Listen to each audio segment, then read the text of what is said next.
지난주부터 고린도전서를 강의합니다. 그 첫 시간으로 서론의 부분에서 지역교회가 무엇이냐 하는 그 지역교회의 본질을 말씀을 드렸습니다.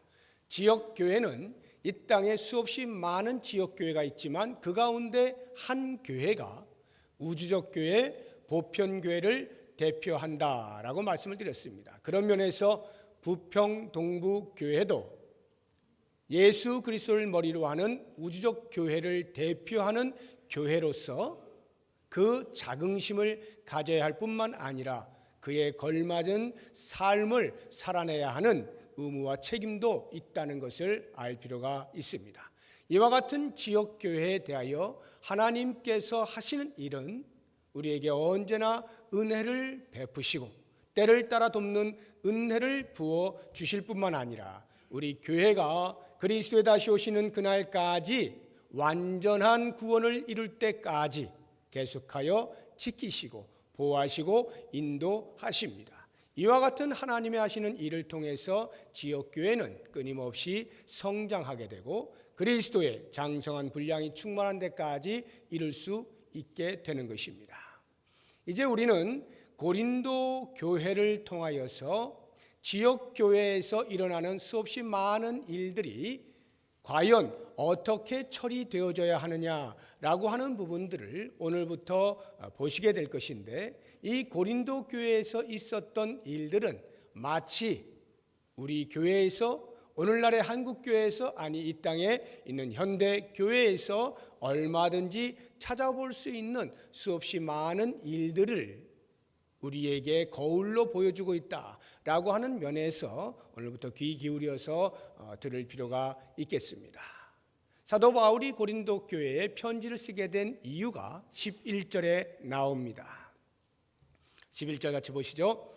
내 형제들아, 근로의 지편으로 너희에 대한 말이 내게 들리니 곧 너희 가운데 분쟁이 있다는 것이라 해서, 근로회라고 하는 사람의 집에 종이 되었든지 아니면 가족의 일원이 되었든지 누군가가 사도 바울이 에베소 교회에 머물고 있을 때에 방문하여서 고린도 교회가 지금 이런 형편에 처해 있습니다 라고 이야기를 해준 것입니다.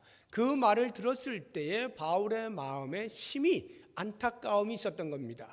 자신이 세운 그 교회가 건강하게 잘 자라고 있다라고 하는 말을 들었으면 훨씬 좋았을 터인데 이러저러한 문제들이 많이 있다는 이야기를 듣고 가슴이 아파 어찌할까 하다가 편지를 써서 그들에게 권면을 한 것이 고린도 전서입니다.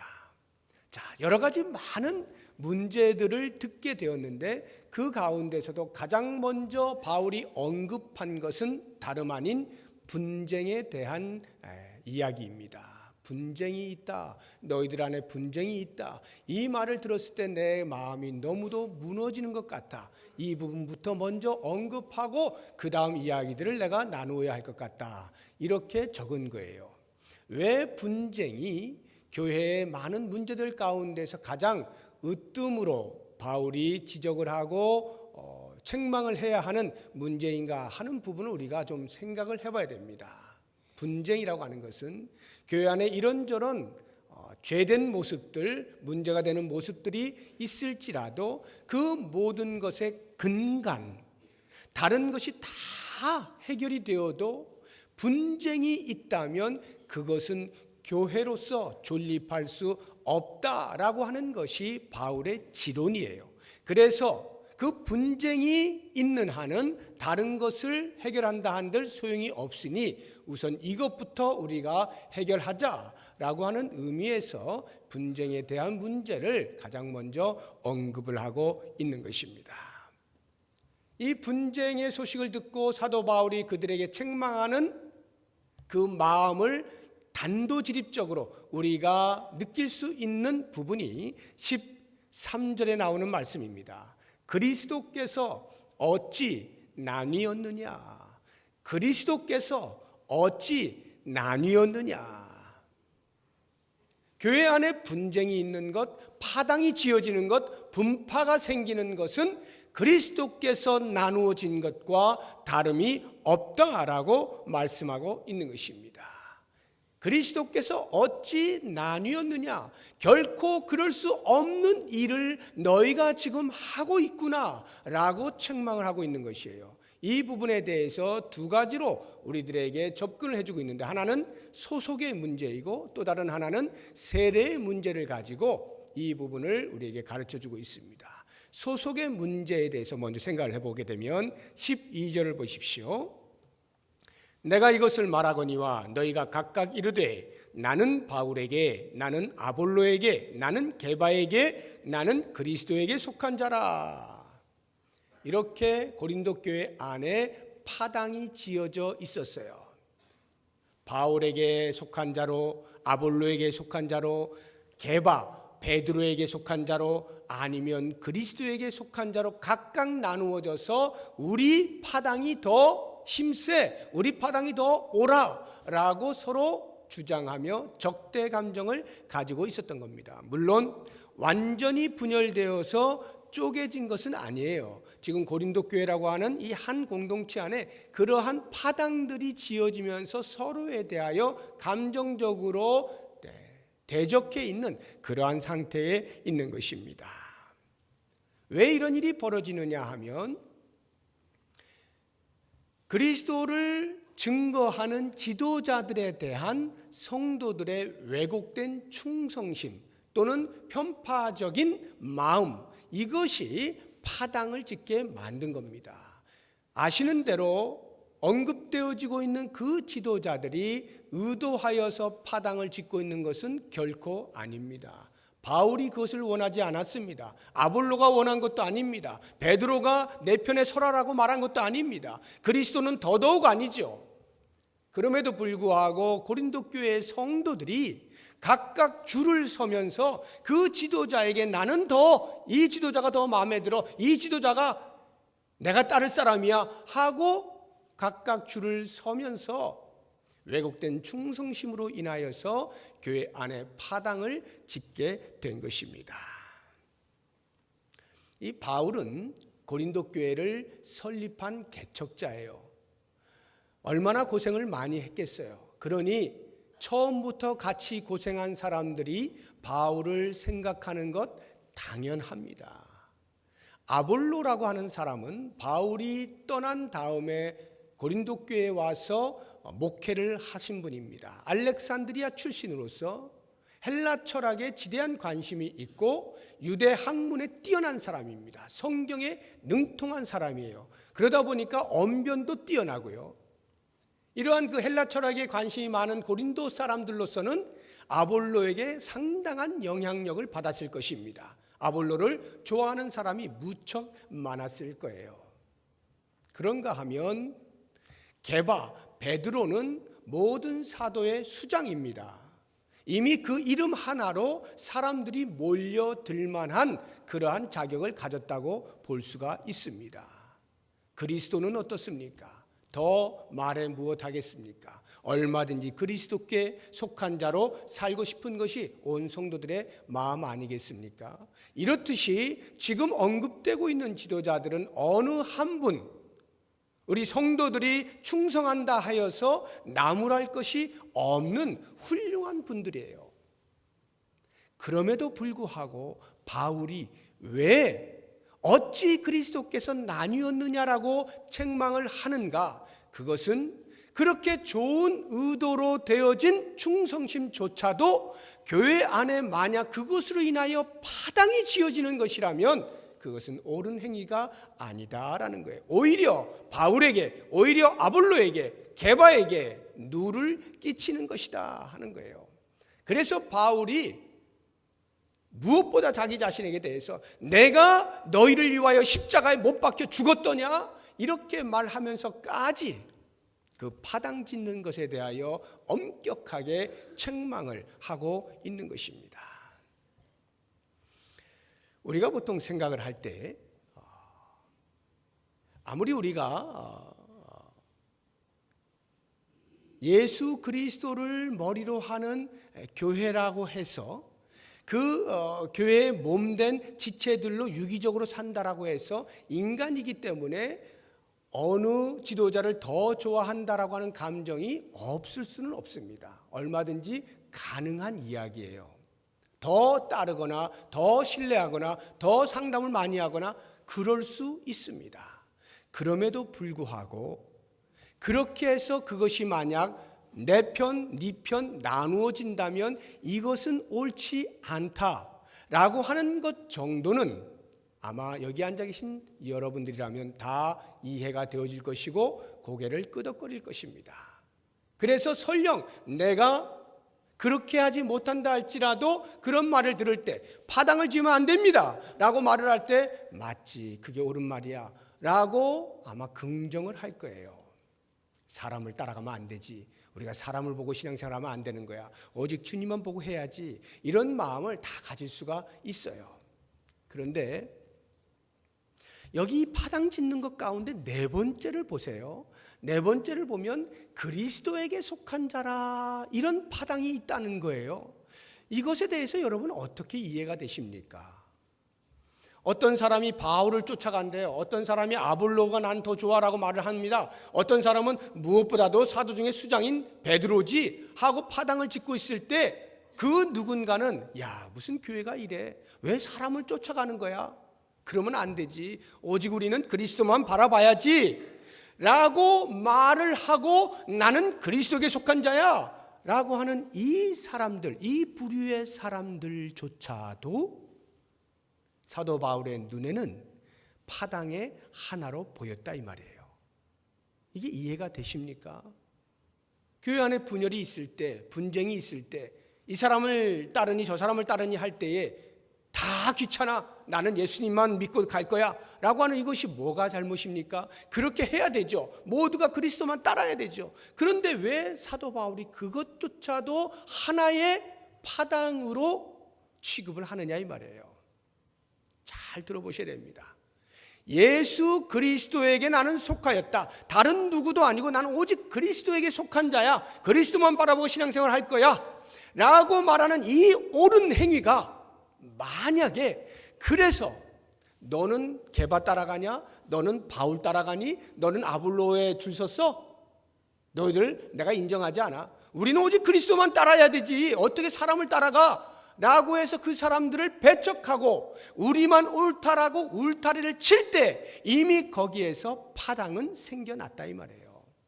이렇게 파당이 생겨나면 설령 그것이 그리스도에게 속한 자로 따라간다 할지라도 그것도 교회를 존폐의 위험에 처하게 만드는 파당이다 이 말이죠.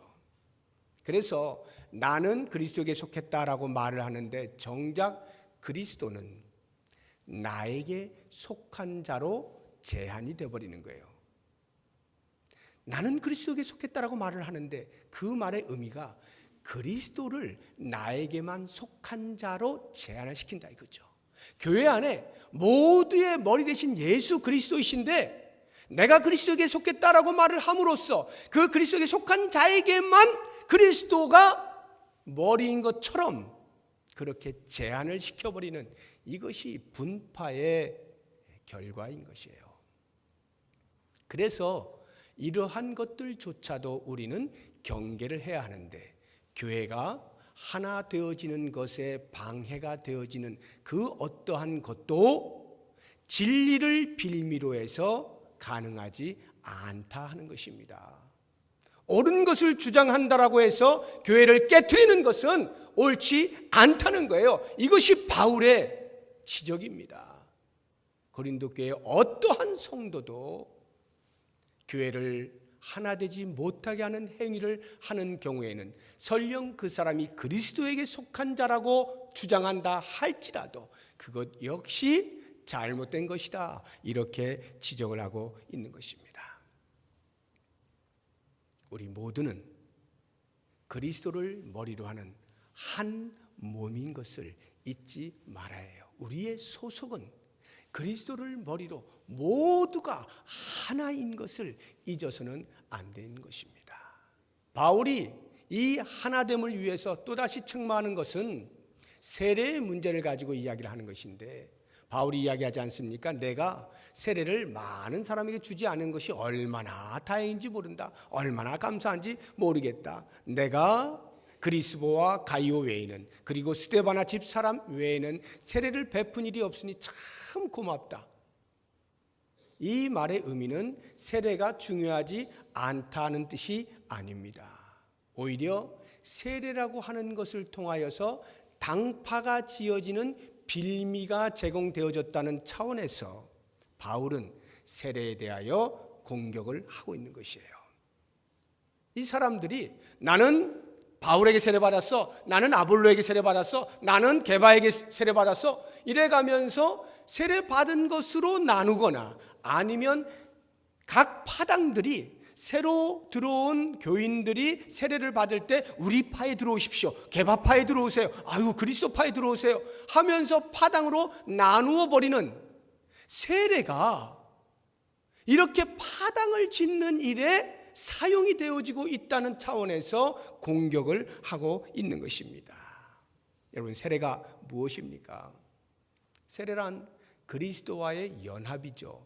내가 그리스도와 함께 죽고 그리스도와 함께 장사되었다가 그리스도와 함께 부활하는 것, 이것이 세례를 받을 때 물속에 들어갔다가 잠겨있다가 다시 솟아오르는 것 아닙니까? 이 의미가 세례예요. 그리스도와의 연합이에요.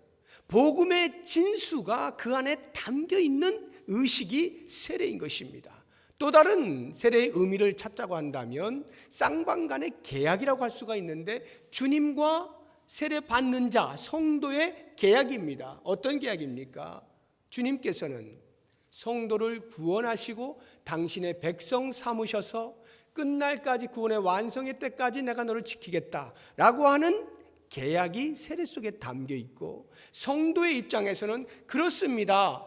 저를 위해서 그렇게 몸을 버려 구원해 주셨으니 이제는 제가 주님과 신의를 지켜 다시는 다른 신들을, 다시는 다른 주인을 섬기지 아니하고 오직 주님만 끝까지 따라가겠습니다 라고 하는 계약을 맺는 것이 세례입니다. 그러면 세례를 베푸는 자는 누구냐? 바울이 세례를 베풀었든지 아볼로가 베풀었든지 게바가 베풀었든지 세례를 베푸는 자는 주님과 세례를 받는 자 사이의 관계를 확증해 주는 것입니다. 당신은 주님과 이런 관계에 이제 놓였습니다 라고 하는 것을 확증해 주는 것이고, 그 관계에 대하여 증인으로 서 있는 것이 세례를 베푸는 자예요. 그런데 고린도 교회 성도들이 그 세례 베푸는 자를 따라서 줄을 서서 나는 무슨 파야 무슨 파야 하고 있으니, 이 세례가 그 진정한 의미를 다 퇴색시킨 채 껍데기를 들고 장난을 치고 있는 것이 되어버렸다 이 말이에요. 그러니 바울이 내가 세례를 많이 베풀지 아니한 것이 얼마나 고마운지 모르겠다라고까지 말을 하고 있는 것입니다. 세례의 본질을 놓쳐버리는 거죠. 주님과 나 사이의 관계가 무엇이냐라고 하는 것을 드러내는 것으로서의 세례가 아니라 내가 누구 편에 서 있느냐를 드러내는 것으로 세례가 사용되어질 때 그 세례는 무용지물이 되고 마는 거예요. 놀랍게도 에베소서 4장에 보게 되면 성령이 하나 되게 하신 것을 힘써 지키라 말씀하고, 그 뒤에 몸도 하나고 주도 하나고 성령도 하나고 쭉 믿음도 하나고 이렇게 하면서 5절에 보게 되면 세례도 하나요 라고 나오거든요. 세례가 하나라는 게 무슨 의미입니까? 우리는 세례를 누가 주었는지 다 다릅니다. 세례를 베푼 사람들이 다 달라요. 그리고 세례를 받은 시기도 다 다릅니다. 그러나 어느 누구를 막론하고 세례를 받았다면 동일한 것이 한 가지가 있어요. 그게 뭐냐? 모든 세례받은 자는 아버지와 아들과 성령의 이름으로 세례를 받는 거예요. 내가 성부와 성자와 성령의 이름으로 세례를 주노라 이렇게 하지 않습니까? 어디에도 똑같아요. 모든 세례받은 자는 전부 성부와 성자와 성령 삼위 하나님의 이름으로 세례를 받는 이 한 가지입니다. 그래서 세례가 하나예요. 이와 같은 하나인 세례를 우리는 세례 베푼 자가 누구인지에 따라 줄을 섬으로써 그 세례의 본질을 완전히 놓쳐버렸다 이 말이에요. 고린도 교회 성도들이 그와 같은 모습으로 분파를 짓고 있었기 때문에 사도 바울이 엄격하게 어찌 그리스도가 나뉘었느냐. 여러분, 그리스도가 나뉠 수 있습니까? 머리가 나뉠 수가 있어요? 그리스도가 피자 조각이 아니에요. 피자 조각을 내가지고 한 조각씩 던져놓는 것이 아닙니다. 그리스도는 완전한 하나님으로 교회의 머리로 계시는 거예요. 나누어질 수가 없는 거예요. 그런데 우리 성도들이 그렇게 줄을 서서 분파를 만들어버리면 마치 나누어질 수 없는 그리스도가 나누어진 것과 같은 모습으로, 괴기한 형상으로 교회가 존재한다 이 말이에요. 그럴 수 없는 교회가 그런 모습을 하고 흉측한 모습으로 존재하고 있다 이거죠. 그리스도는 결코 나누어질 수 없는 것이에요. 그래서 사도 바울이 고린도 교회를 향해서 권면하는 것이 10절 말씀입니다. 10절 우리 다 같이 한 목소리로 크게 시작.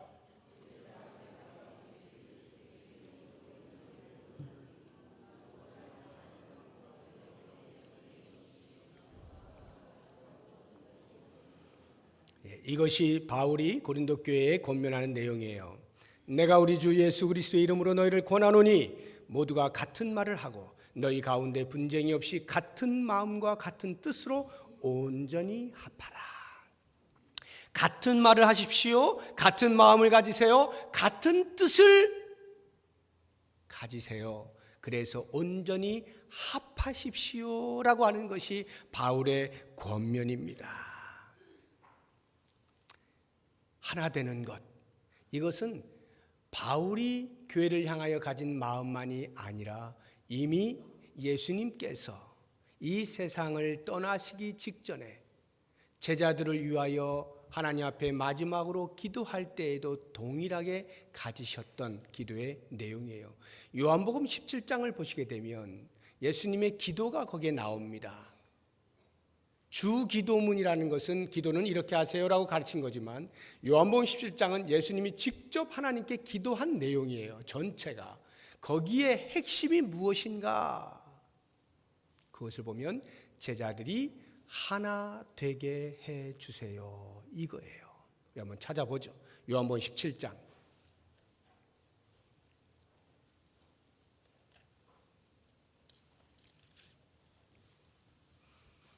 신약성경 178쪽입니다.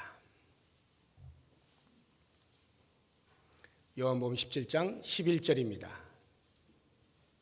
11절 제가 먼저 읽어보겠습니다. 나는 세상에 더 있지 아니하오나 그들은 세상에 있사옵고 나는 아버지께로 가옵나니 거룩하신 아버지여 내게 주신 아버지의 이름으로 그들을 보존하사 우리와 같이 그들도 하나가 되게 하옵소서. 그들도 하나가 되게 하옵소서. 더 자세한 기도 내용이 21절부터 보십시오. 21절부터 23절까지 우리 같이 읽어보겠습니다.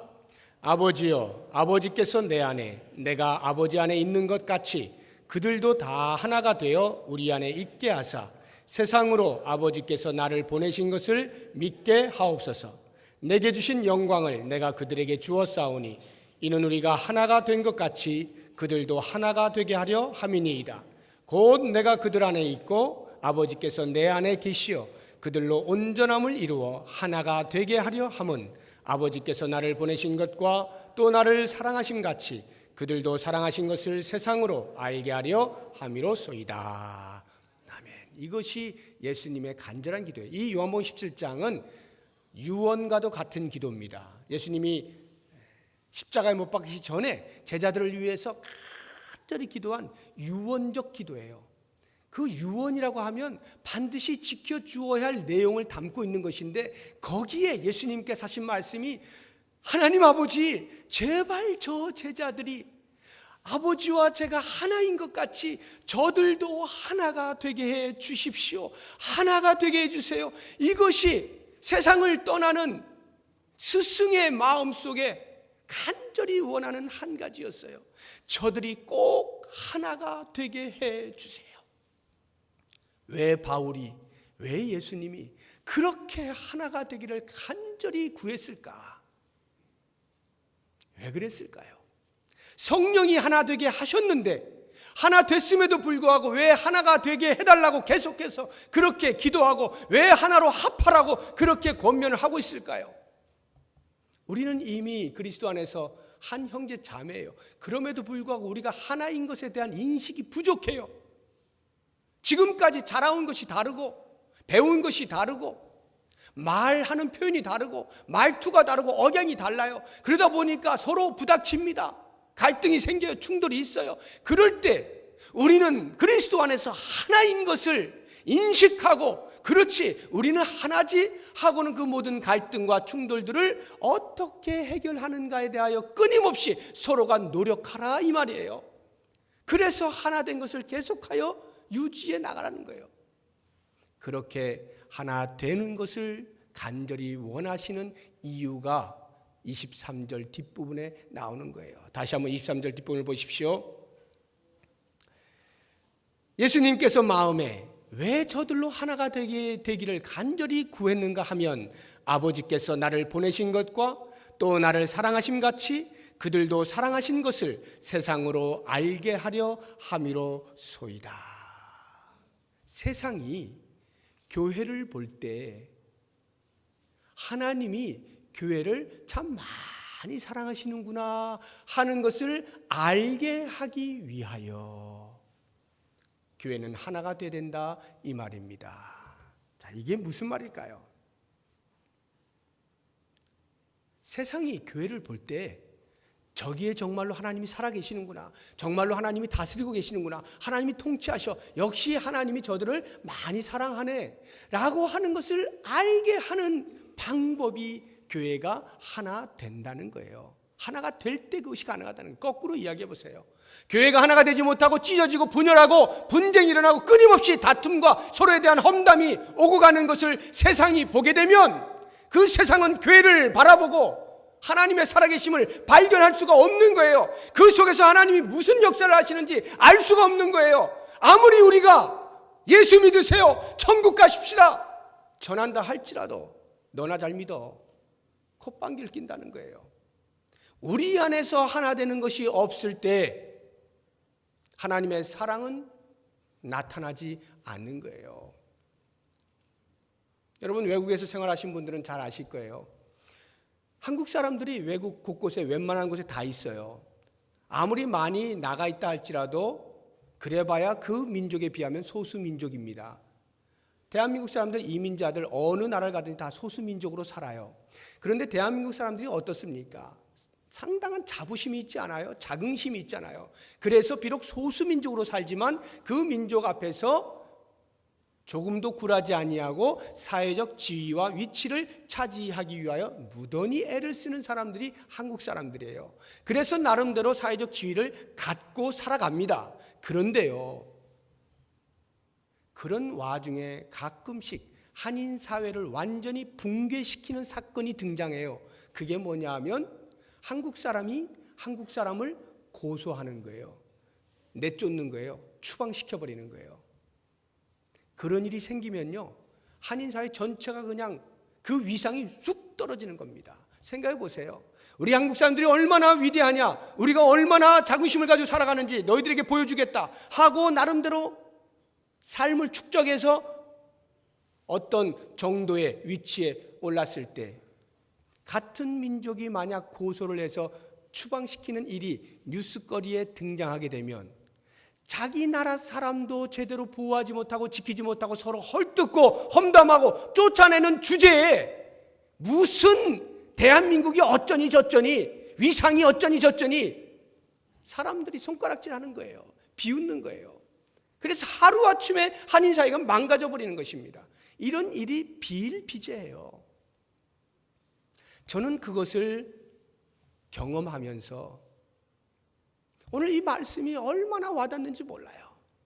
우리가 예수를 믿는다라고 하면서 예수 공동체 안에 들어와 있다라고 하면서 만약에 우리가 서로 헐뜯고 비방하고 험담하고 손가락질하고 나누어진다고 하면 세상이 우리의 소리를 듣겠습니까? 예수 믿어봐 얼마나 좋은지 몰라, 교회 와봐 얼마나 좋은지 몰라, 아무리 외쳐도 세상은 콧방귀도 끼지 않는 거예요. 너나 잘해, 너희끼리나 잘해. 거기에서 그리스도의 하나님의 사랑이 보이지 않으니까요. 그러니까 우리를 무시할 수밖에 없는 거예요. 왜 예수님께서 그렇게도 간절히 제자들의 하나 될 것을 아버지 앞에 기도하였느냐? 하나님의 나라가 욕먹지 않기 위해서, 하나님의 나라가 왕성하게 생명력 있게 자라나기 위해서는 교회가 하나가 되어야 된다 이 말이에요. 하나가 되어야 거기에서 우리의 증거하는 일들이 그들의 귀에 들려진다는 거예요. 이 온전히 합하라, 고린도전서 10장에 있는 이 온전히 합하라 라고 하는 말이 원어로 카타르티조예요. 카타르티조. 이 말이요, 마태복음 4장 21절에 보면 요한과 야고보를 예수님께서 제자로 부르실 때에 그들이 하던 행동이 있는데 그물을 깁고 있었던 겁니다. 그물을 깁고 있는 이 깁다, 그물을 깁다, 이것이 카타르티조, 똑같은 원어로 쓰여져 있어요. 그러면 그물을 깁다라고 하는 이 말이 온전히 합하다라고 하는 말과도 일맥상통한다 이런 뜻 아니겠어요? 한번 생각을 해보세요. 어부들이 왜 그물을 깁겠어요? 여러 차례 그물을 던지다 보면은 끊어지는 데가 있고 하다 보니까 보수하는 거 아닙니까? 다시 그물을 던졌을 때 물고기가 새 나가지 못하도록 하기 위하여 깁는 거 아니겠어요? 온전히 합한다는 말이 무슨 말인가? 성도들이 왜 하나가 돼야 된다는 말인가? 새 나가지 못하게 하기 위해서, 우리가 세상을 향하여 복음의 그물을 던질 때 거기에서 새어나가지 못하도록, 우리가 하나 되지 못하면 다 새나간다는 거예요. 우리가 분열하고 있으면 세상 사람들이 비웃고 교회 안으로 들어오지 않는다는 거예요. 하나님의 나라가, 그게 하나님의 나라면 내가 왜 들어가겠어 하고 비웃고 만다는 거예요.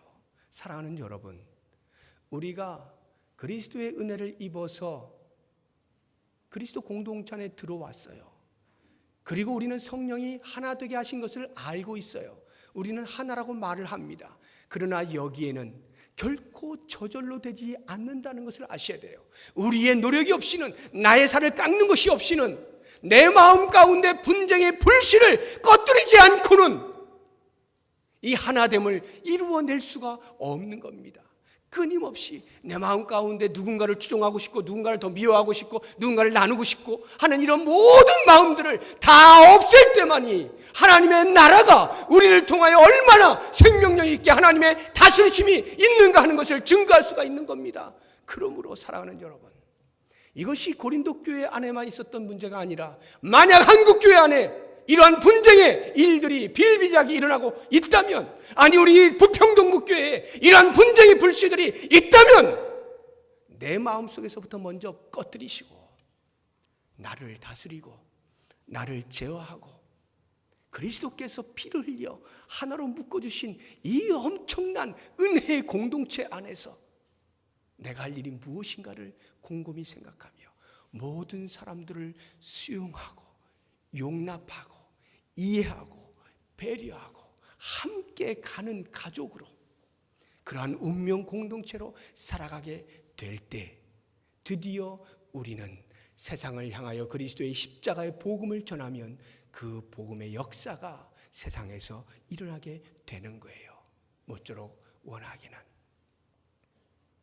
하나 된 우리가 더 하나 되기를 끊임없이 수고하고 애써서 하나님께서 우리 부평 동북교회를 통하여 이 지역에 하나님의 잃어버린 백성을 불러 모으시는 방주로 사용하시기 원하시는 그 크신 뜻을 온전하게 이루어 드릴 수 있는 우리 모두가 될 수 있기를 주의 이름으로 축복합니다.